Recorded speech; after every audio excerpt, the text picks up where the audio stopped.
찬송가 445장 태산을 넘어 험곡에 가도 찬양 드리겠습니다. 찬송가 445장입니다.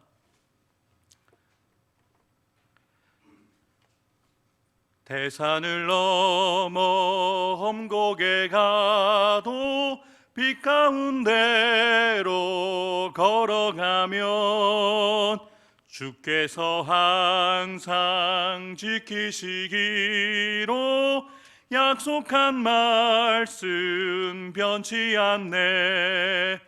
하늘의 영광 하늘의 영광 나의 맘속에 차고도 넘쳐 할렐루야를 힘차게 불러 영원히 주를 찬양하리. 캄캄한 밤에 다닐지라도 주께서 나의 길 되시고 나에게 밝은 빛이 되시니 길 잃어버릴 염려 없네. 하늘의 영광 하늘의 영광 나의 맘속에 차고도 넘쳐 할렐루야를 힘차게 불러 영원히 주를 찬양하리. 광명한 그 빛 마음에 받아 찬란한 천국 바라보고 할렐루야를 힘차게 불러 날마다 빛에 걸어가리. 하늘의 영광 하늘의 영광 나의 맘속에 차고도 넘쳐 할렐루야를 힘차게 불러 영원히 주를 찬양하리. 아멘. 하나님께서 이 새벽에 우리에게 주시는 하나님의 말씀, 창세기 29장 1절부터 35절까지의 말씀입니다. 야곱은 베델에서 하나님을 만난 감격과 하나님께서 함께 하신다는 확신과 소망을 가지고 목적지인 하란을 향하여서 다시 길을 떠납니다. 길을 떠나라고 한글 성경에는 기록되어 있습니다만 원문에는 라사 네갈림이라는 표현이 사용되어져서 의미는 발을 들었다라는 문학적인 표현이 사용되었습니다. 그래서 야곱이 그 먼 거리를 낙타도 타지 않고 함께하는 일행도 없이 홀로 걸어서 그 먼 거리를 여행하고 있다는 것을 이 표현을 통해서 알려주고 있는 것이죠. 야곱은 그렇게 베델에서 하나님으로부터 함께하겠다, 인도해 주겠다, 보호할 것이다 라는 분명한 약속의 말씀을 듣고 벅찬 감격과 확신, 소망을 가지고 드디어 동방 사람의 땅에 도착하게 되었습니다. 지금까지 야곱이 여행했던 거리는 가나안 브엘세바에서부터 메소포타미아 하란까지 무려 800km나 되었습니다.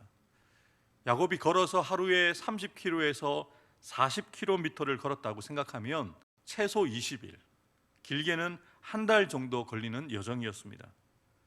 우리가 야곱의 입장이 되어 본다면 하란을 향한 이 길고 긴 이 여정은 막막하기만 했을 것입니다. 그렇게 고생 끝에 목적지에 도착하더라도 그곳에서 어떤 사람들을 만나게 될지, 그곳에서 어떠한 일들을 경험하게 될지 전혀 예상조차 되지 않기 때문이죠. 그런데 분명한 사실은 이 야곱의 여정을 통해서 하나님께서 야곱에게 약속해 주셨던, 신이 그의 걸음을 인도해 주시겠다는 그 약속의 말씀이 성취되었음을 우리는 알게 되어집니다. 그렇게 길고 긴 여정 끝에 야곱은 한 우물에서 목자들을 만나게 되어지는데요, 마침 그들은 하란에서 온 목자였고 마침 그들은 야곱이 찾던 라반을 알고 있는 목자들이었고, 또 기가 막히게 마침 바로 그때에 라반의 딸 라헬도 이 우물을 향하여서 오고 있다는 소식을 듣게 되었습니다. 하나님께서 기가 막힌 타이밍에 야곱이 만나야 될 사람들을 만나게 해주시고, 또 야곱이 있어야 될 곳에 하나님이 정확하게 그를 인도해 주셨다는 사실을 알려주는 것이죠. 인간적으로 생각해 보면, 세상적으로 말한다면 우연이라고 할 수 있을 것입니다. 이는 야곱에게 언제 어디서나 함께 하시고 그를 인도해 주시겠다고 말씀하신 베델에서의 하나님의 약속이 성취되었다는 것을 분명하게 보여주고 있는 것이죠. 야곱이 그 우물가에서 목자들을 만나서 그들과 이야기를 나누는 내용들 간단합니다. 그들에게 너희들이 어디서부터 왔느냐, 하란에서 왔다라고 이야기를 듣자 그가 만나고자 하는 라반을 아는지를 묻습니다. 또 그들을 통하여서 라반의 딸 라헬이 그 아버지 라반의 양떼를 이끌고 이 우물가로 오고 있다는 정말 그에게 꼭 필요한 소식을 목자들을 통해서 듣게 하셨다는 것이죠. 야곱과 목자들이 대화를 나누는 그 짧은 순간에 그들의 말처럼 라헬이 아버지 라반의 양떼를 몰고 오고 있습니다. 야곱이 그들과 말하는 동안에 라헬이 그의 아버지 양과 함께 오니 그가 그의 양들을 치고 있었기 때문이라.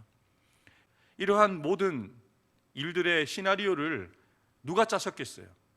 하나님께서 주인공인 야곱과 그리고 엑스트라들인 목자들을 만나게 하셨는데, 또 다른 여주인공인 라헬이 이곳으로 정확한 타이밍에 이곳으로 오도록 하나님이 인도해 주셨다는 것이죠. 인도하시는 하나님의 손길이 있다는 것을 우리는 보아야 합니다. 사람들이 이것을 못 보죠. 우연이다, 운이 좋았다라고 이야기를 하겠지만 운이 좋아서 되어진 일이 아닙니다. 더 위에 계신 하나님께서 야곱을 인도해 주시고 야곱의 인생을 책임져 가고 계시다는 것을 우리는 보아야 되는 것이죠. 야곱이 그의 외삼촌 라반의 딸 라헬과 그의 외삼촌의 양을 보고 나아가 우물 아기에서 돌을 옮기고 외삼촌 라반의 양떼에게 물을 먹였다라고 기록합니다. 야곱은 홀로 그 돌을 옮겨서, 손수 옮겨서 굳이 하지 않아도 되는 일인데요, 외삼촌 라반의 양떼들에게 물을 먹였습니다. 그렇게 야곱이 라반의 양떼에게 물을 먹이고 난 이후에 라헬에게 입 맞추고 소리내어 울기 시작합니다. 처음 만난 여인 라헬 앞에서 남자인 야곱이 소리내어 울고 있습니다. 왜 야곱이 처음 만난 라헬 앞에서 울고 있을까요? 아마도 야곱의 눈물은 두 가지의 의미가 있을 것입니다. 한 달이 넘는 시간 동안 멀고 힘든 여행 끝에 극적으로 그가 만나야 될 사람을 만났다는 기쁨에 흘리는 기쁨의 눈물이었을 것입니다. 또한 이 눈물은 하나님의 인도하심에 대한 감사의 눈물이었을 것입니다. 이 눈물이 흐르고 다 눈물을 닦은 이후에 그제서야 라헬에게 자신이 누구인지 설명을 합니다. 나는 당신의 아버지 라반의 조카이다. 그리고 나의 어머니는 당신의 아버지의 동생 리브가이다. 이 이야기를 듣자 라헬도 깜짝 놀라서 즉시 그 아버지에게 달려가죠. 그리고 아버지에게 자초지종을 다 설명합니다. 라반도 야곱의 이야기를 듣자마자 야곱에게로 달려오죠. 그리고 그를 환대하고 영접하여서 자기의 집으로 데려갑니다. 그리고 그곳에서 야곱은 한 달여 동안 그리고 자신의 삶 가운데 있었던 일들에 대해서 다 이야기를 하죠. 그리고 자신이 여기 온 목적에 대해서도 분명히 이야기했을 것입니다. 그렇게 라반이 허락을 합니다. 너는 나의 참 혈육이다.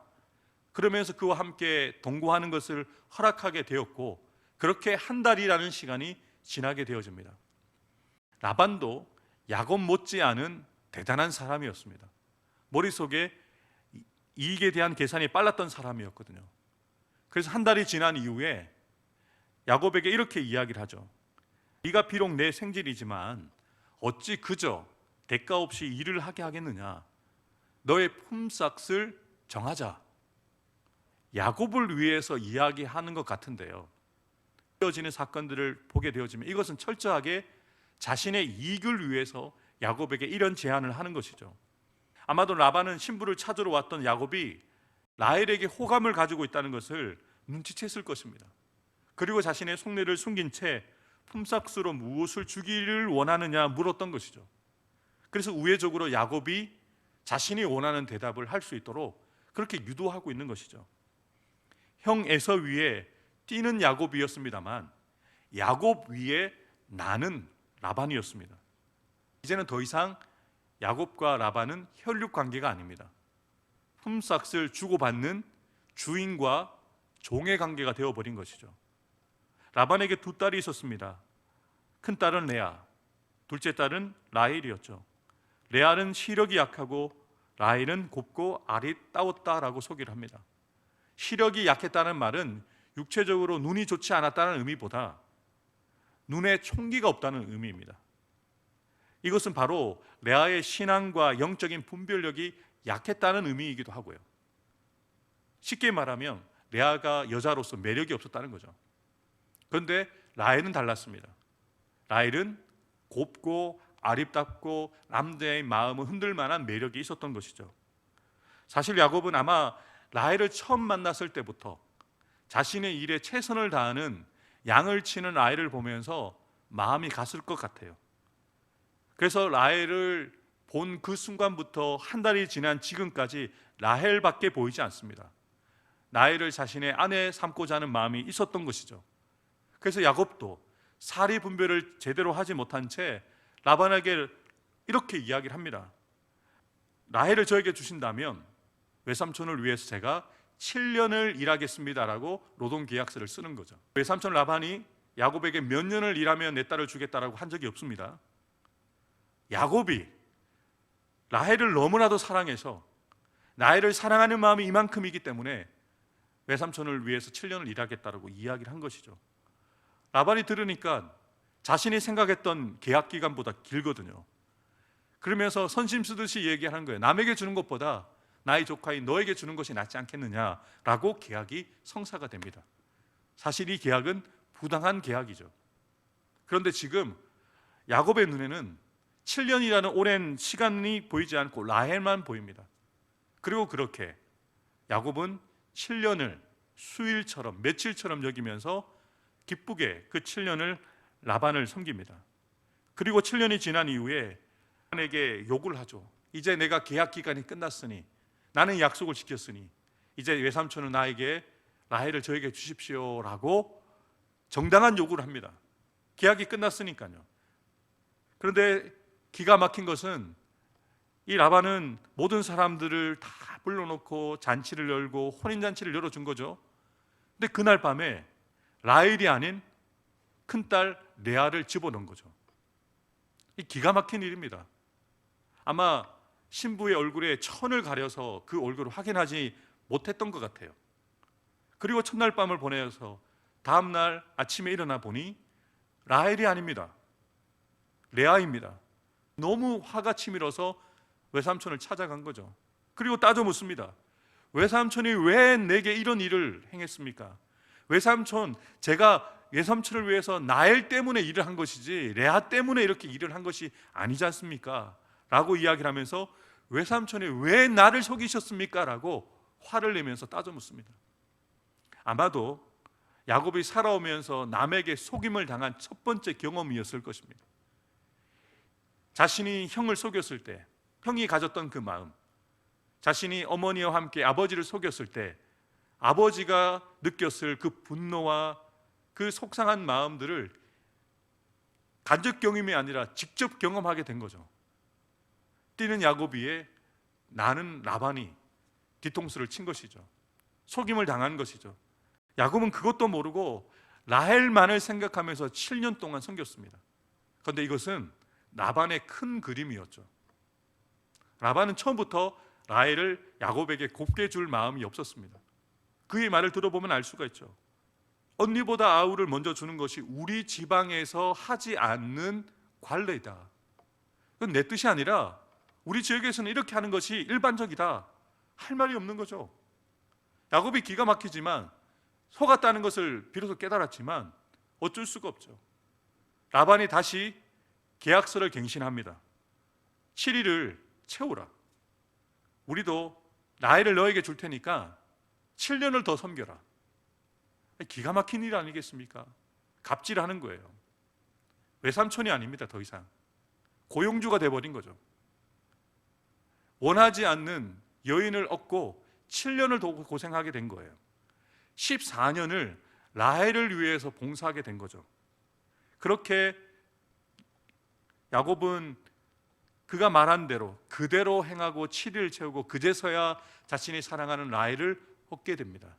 야곱이 7년을 봉사하기 전에 어떤 생각을 했을까요? 라헬을 나의 사랑하는 아내로 삼고 7년만 고생하고 다시 고향으로 돌아가야겠다라는 계획을 갖고 있지 않았겠습니까? 그런데 그 계획이 무산되어져 버린 거죠. 7년이 14년이 됩니다. 그리고 나중에는 소유를 위해서 6년을 더 봉사하게 됩니다. 며칠만 있다가 와라 라고 이야기했던 그 리브가의 말이, 그리고 야곱의 그 계획이 며칠이 아니라 7년이 아니라 14년, 20년이 되어져 가는 것이죠. 그렇게 야곱은 2명의 아내가 생기게 됩니다. 그리고 레아보다 라헬을 더 사랑하여 다시 7년 동안 섬기게 되어지는데요, 이 사건에서 저는 안타까운 한 사람이 눈에 띄더라고요. 비운의 여인이죠. 레아입니다. 아마도 레아도 야곱을 사랑했던 것 같아요. 라헬만큼은 아니지만 레아도 야곱을 연모하고 있었던 것 같아요. 그래서 결혼을 했는데 문제는 야곱이 자신에게 눈길 주지 않습니다. 자신을 사랑하지 않습니다. 그리고 그 야곱이, 그 남편이 사랑하는 여자가 자신의 동생 라헬이라는 것을 왜 몰랐겠어요? 그 마음이 얼마나 속상했겠어요. 평생을 그렇게 살아야 됩니다. 아버지도 자신을 야곱에게 팔아넘겼어요. 그런데 그렇게 남편이 된 야곱도 자신에게 눈길 주지 않고 사랑을 해주지 않습니다. 여러분이 만약에 레아였다면 그 마음이 어땠을까요? 아무도 레아의 마음을 알아주지 않을 그때 하나님은 레아의 마음을 헤아려 주셨다는 거죠. 뛰는 야곱 위에, 나는 라반 위에, 더 위에 계신 하나님께서 레아의 마음을 헤아리고 계셨어요. 여호와께서 레아가 사랑받지 못함을 보시고 그의 태를 여셨으나 라헬은 자녀가 없었더라. 아멘. 여호와께서 다 보고 계셨어요. 레아의 그 마음을 다 보고 계시고 헤아리고 계셨죠. 라헬에게는 허락하시지 않은 태의 문을 레아에게는 허락해 주셨어요. 지금도 마찬가지지만 당시 자식을 낳는다는 것은 하나님이 주신 복이라고 사람들은 생각했거든요. 라헬은 야곱의 마음은 얻었습니다만 야곱을 위해서 자식을 낳지는 못했거든요. 그런데 하나님께서 레아를 돌보아 주시고 레아를 사랑해 주셔서 레아에게는 태의 문을 열어주셔서 자식을 낳게 해주시는데 4명의 아들을 낳게 되어지죠. 루우벤, 보라, 아들이다. 야곱에게 당당하게 이야기할 수 있는 거죠. 첫 아들을 야곱에게 안겨준 것이죠. 보라, 아들이다. 두 번째 아들을 놓고 이름을 짓습니다. 시므온, 하나님께서 나의 고통을 들으셨다. 나의 부르짖음을 들으시고 둘째도 주셨다. 셋째 아들을 놓고 레이라고 이름을 짓습니다. 이제는 새 아들을 낳았으니 내 남편 야곱이 나와 연합할 것이다. 그리고 네 번째 아들을 놓고 유다라 이름을 지은 다음에 이제는 하나님께 찬송을 돌립니다. 루벤, 시므온, 레이까지 주신 하나님께서 넷째 아들 유다를 주셨을 때 그제서야 깨달은 거죠. 하나님께서 나를 돌보아 주셨구나. 하나님께서 이런 은혜를, 이런 복을 주셨구나. 아버지에게도 사랑받지 못하고 남편에게도 사랑받지 못했지만 그런데 하나님께 나는 사랑받는 여자이구나 라는 것을 깨닫고 유다라고 마지막 아들, 넷째 아들의 이름을 지은 것이죠. 여러분, 여기에서 특이한 것 발견하셨습니까? 아들들의 이름을 야곱이 짓지 않았어요. 이 레아의 삶이 어떠했는지를 충분히 우리가 예상해 볼 수 있습니다. 레아는 아버지의 사랑도 야곱의 사랑도 받지 못했지만 하나님의 사랑을 받았어요. 라헬이 누리지 못한 복을 레아가 그 복을 누리게 되었던 거죠. 레아들의 이름 가운데 눈에 띄는 이름들이 있으시죠? 유다, 레위, 12지파 가운데 얼마나 중요한 역할을 감당했습니까? 유다의 지파 가운데 다윗이 태어났죠. 유다의 지파 가운데 예수님이 태어났죠. 레위 지파는 그 모든 지파를 대표해서 하나님과 그들 사이의 중보자가 되어지는 제사장 지파가 되어졌죠.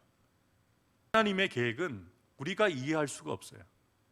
남편에게 사랑받지 못했던 그 여인 레아에게서 태어난 아들을 통해서 하나님께서 어떠한 역사를 이루어가고 계시는지 레아는 다 보지 못하고 야곱은 다 보지 못했지만 우리는 성경의 역사를 통해서 보고 있는 것이죠.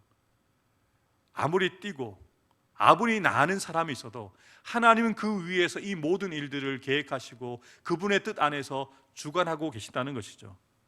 하나님께서 라반에게 속임을 당한 뛰는 야곱에게 더 위에서 인도하시는 하나님께서 그러하셨던 것처럼 야곱의 삶을 하나님의 뜻대로 정확하게 그분의 뜻대로 일하고 계십니다. 뿐만 아니죠. 뛰는 야곱 위에 나는 라반보다 더 위에 계신 하나님께서는 소외되어 있고 사랑받지 못하는 그 레아에게 사랑으로 역사해 주시고 은혜를 베푸시고 가장 그에게 필요한 복을 허락해 주셨습니다. 지금 저와 여러분의 삶 가운데 비록 이해할 수 없는 고난과 역경과 슬픔이 있다고 하더라도, 그래서 힘이 들고 마음이 찢어진다고 할지라도 반드시 그 의미를 깨닫는 날이 오게 됩니다. 하나님께서 반드시 우리를 세워주시는 날이 온다는 거죠. 여러분, 우리가 아무리 뛰고 날라도 하나님의 손바닥 아래에 있습니다. 하나님의 손 아래에 있습니다. 하나님께서 여러분의 삶을 인도해 주신다는 거죠.